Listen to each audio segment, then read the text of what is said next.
Allahu Akbar, Allahu Akbar. Adzan, waktunya sholat, telinganya pura-pura tuli. Ya Allah, zalim aku terhadap telingaku ya Allah. Pantas Engkau hukum aku ya Allah. Pantas Engkau azab aku ya Allah. Aku zalim terhadap imanku ya Allah. Al-Quran mengatakan riba itu haram, tapi aku tetap makan riba ya Allah. Aku main-main dengan riba ya Allah. Zalim aku ya Allah. Pantas Engkau buat aku menderita seperti ini. Allah ya, diberikan jalan keluar dari semua masalah-masalahnya. Hidup pasti punya masalah, tidak mungkin tidak punya masalah. Saya penuh masalah, Bapak Ibu penuh masalah. Masalah tidak harus dihindari. Jadi gini, di apa namanya ini?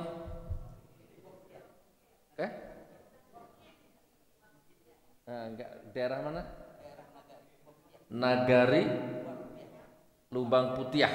Nah, di sini banyak masalah, udah kuat, akhirnya lari, pindah ke mana? Ke Solo. Ternyata di Solo ketemu masalah. Wah, tambah berat masalahnya, lari lagi, pindah ke Padang Kota. Masalah lagi, akhirnya nggak sabar pindah ke Jakarta, keluar dari Sumatera. Ternyata di Sumatera, di Jakarta ketemu masalah lagi, tambah berat masalahnya. Lari ke Aceh, ketemu masalah. Sampai lari ke Saudi Arabia, ketemu masalah. Ternyata memang hidup ini masalah. Jadi kalau Anda mau hidup bahagia nanti di surga. Kalau di dunia jangan mengharap bahagia. Tidak ada bahagia. Dunia tidak disetting untuk bahagia. Dunia ini disetting untuk mensyukuri, mencari ilmu gitu ya, kayak saya singkat. Ternyata kemana-mana masalah. Nah, ternyata memang masalah itu tidak untuk ditinggalkan, tapi dihadapi. Rumusnya Al-Baqarah 2 ayat terakhir. La yukallifullahu nafsan illa wus'aha. Al-Baqarah. Allah tidak akan membebani dirimu di luar batas kemampuanmu. Jadi kenapa lari?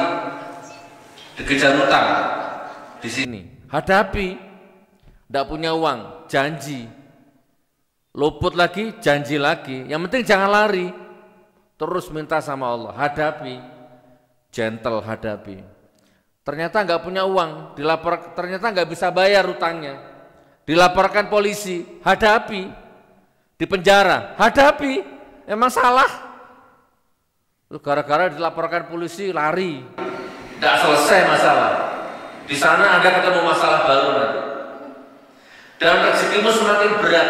Kalau dari satu masalah belum selesai, nambah masalah, nambah masalah, nambah masalah, berat nanti. Hadapi sampai tetes darah penghabisan.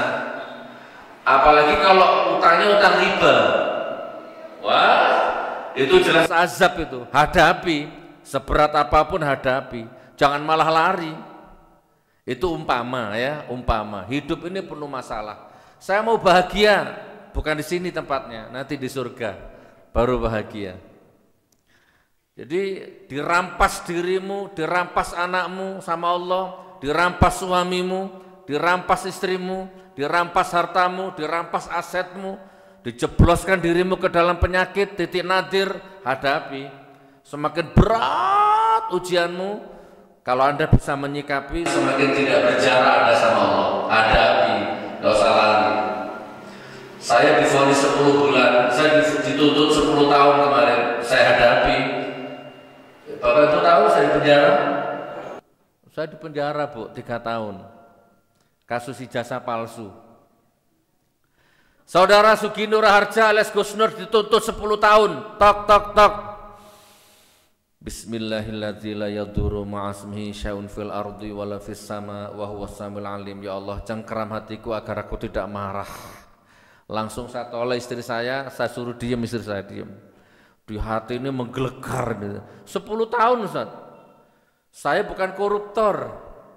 Kenapa dituntut 10 tahun? Ya Allah, rasanya mau saya bakar tuh pengadilan itu kok. Tapi saya, ya Allah, hadapi Gus. Kamu sering ceramah sama orang, kasih motivasi, masa kamu nggak bisa motivasi dirimu sendiri, hadapi. Astagfirullah, astagfirullah. Diem saya, Pak.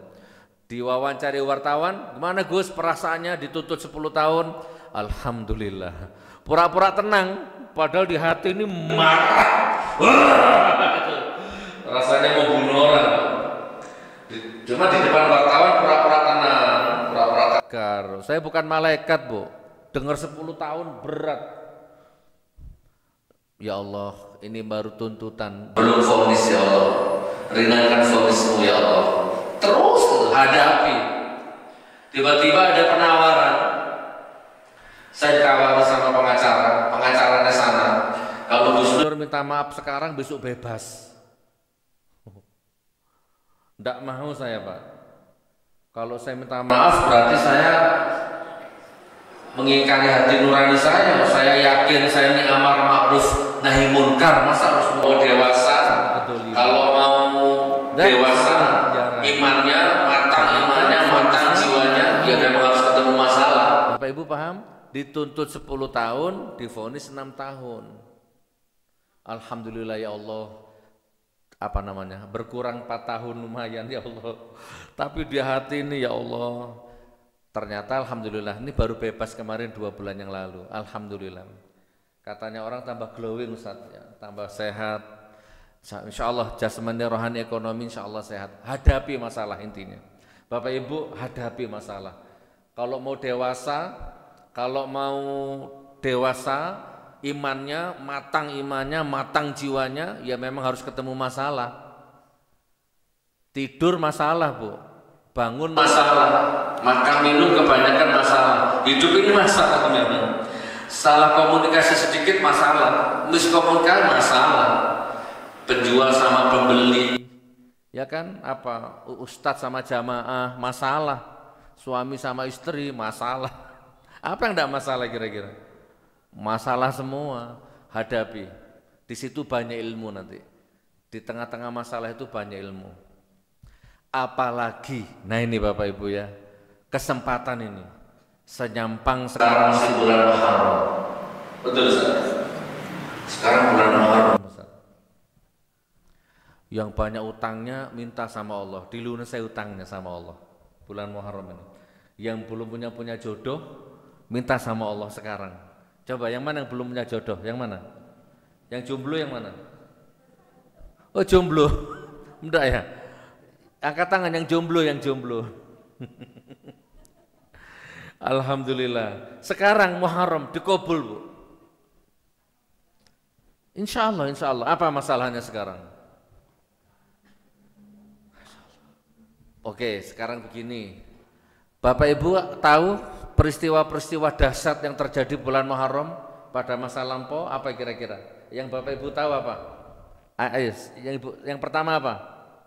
Bulan Muharram ini bulan penuh sejarah, penuh berkah, penuh karomah. Apa kira-kira?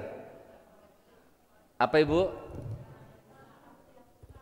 Nabi Adam ketemu sama Ibu Hawa. Ya setelah diturunkan dari surga gitu. Nabi Adam di India ketemu di Jabal Rahmah. Nah, jadi kalau sampai umroh atau haji yang jomblo-jomblo berdoa di Jabal Rahmah sana, katanya cepat dapat jodoh ya. Oke, Nabi Adam ketemu sama Ibu Hawa. Apa lagi?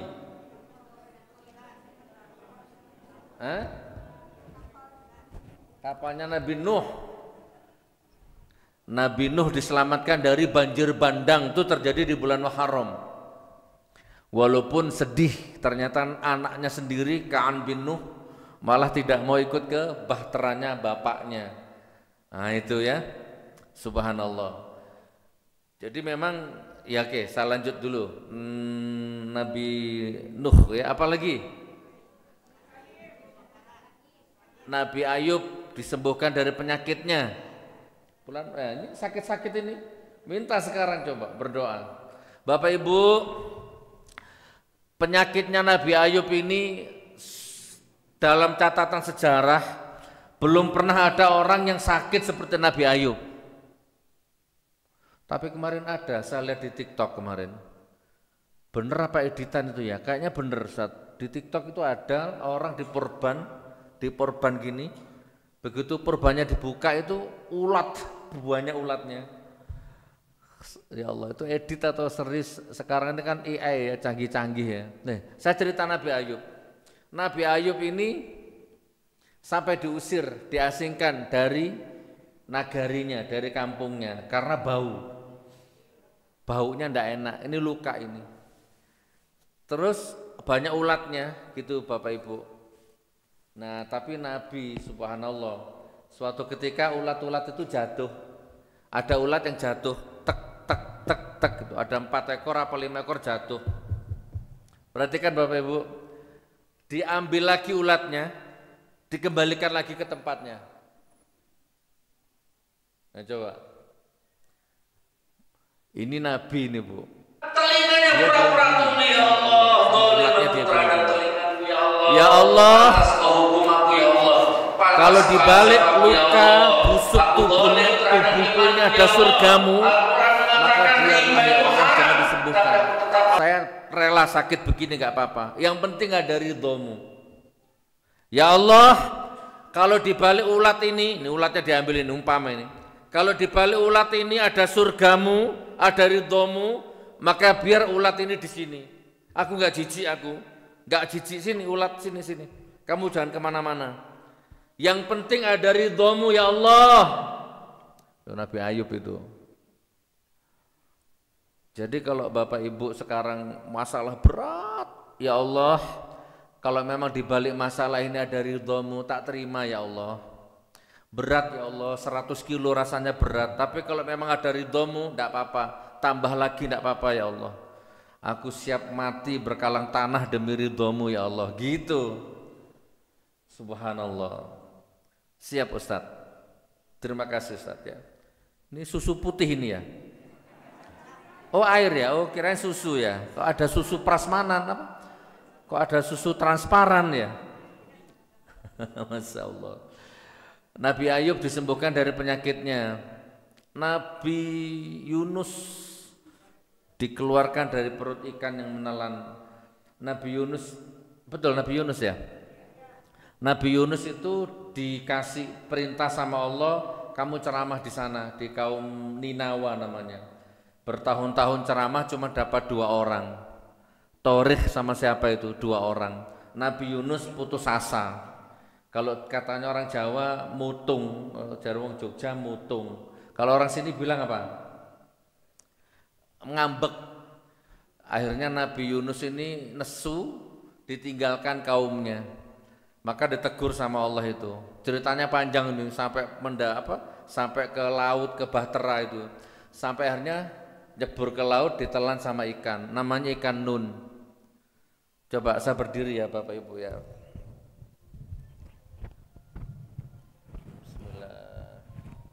Oke. Nah, Nabi Yunus ditelan ikan, ikannya nyelam ke dasar samudra. Menurut disiplin ilmu apapun, kalau Anda pernah belajar meguru ilmu apapun, itu tidak ada jalan keluar. Nabi Yunus harusnya meninggal, wafat di dalam perut ikan itu. Ditelan ikan, ikannya nyelam ke dalam dasar samudra yang paling dalam. Cahaya matahari sudah nggak masuk, cahaya rembulan sudah nggak masuk, bahkan cahaya apapun nggak masuk, gelap, harusnya mati Pak. Tetapi ternyata di dalam perut ikan Nabi Yunus bertaubat sambil membaca zikir. Zikirnya apa? Nah itu tahu Ibu. Jadi kalau kena masalah berat, kenapa curhatnya di WA? Bayarnya pakai uang. Zikir itu. Jadi ditumpuk-tumpuk kok jadi haus, ini. Ya haus ya minum, gak usah curhat di WA. Haus, bikin status. Ya kan? Lapar, buka WA, lapar. Lapar ya makan, gak usah bikin status. Besar masalahmu, baca zikirnya. La ilaha illa anta subhanaka inni kuntu minadh dhalimin. Tidak ada Tuhan selain Engkau ya Allah. Maha suci Engkau ya Allah. Dan sungguh aku orang yang zalim ya Allah. Aku zalim terhadap istriku ya Allah. Aku zalim terhadap anakku ya Allah. Aku zalim terhadap suamiku ya Allah. Aku zalim terhadap pembeliku, pelangganku ya Allah. Aku zalim terhadap tetanggaku ya Allah. Aku zalim terhadap mataku ya Allah. Mata ini harusnya aku pakai lihat Al-Quran ya Allah, tetapi mata ini jarang lihat Al-Quran ya Allah. Aku zalim terhadap tanganku ya Allah, selalu mengambil yang bukan hakku ya Allah. Aku zalim terhadap kakiku ya Allah, selalu melangkah ke tempat-tempat maksiat ya Allah. Aku zalim terhadap mulutku ya Allah, selalu menyakiti hati orang ya Allah. Aku zalim ya Allah terhadap mulutku, aku zalim terhadap diriku ya Allah. Bahkan aku zalim terhadap waktu salatku ya Allah. Allahu Akbar, Allahu Akbar. Adzan, waktunya salat, telinganya pura-pura tuli ya Allah. Zalim aku terhadap telingaku ya Allah. Pantas Engkau hukum aku ya Allah. Pantas Engkau azab aku ya Allah. Aku zalim terhadap imanku ya Allah. Al-Quran mengatakan riba itu haram, tapi aku tetap makan riba ya Allah. Aku main-main dengan riba ya Allah. Zalim aku ya Allah. Pantas Engkau buat aku menderita seperti ini. Gitu Bu. La ilaha illa anta subhanaka inni kuntu minadh dhalimin. Selesai semua masalah Anda ini. Itu. Buktikan.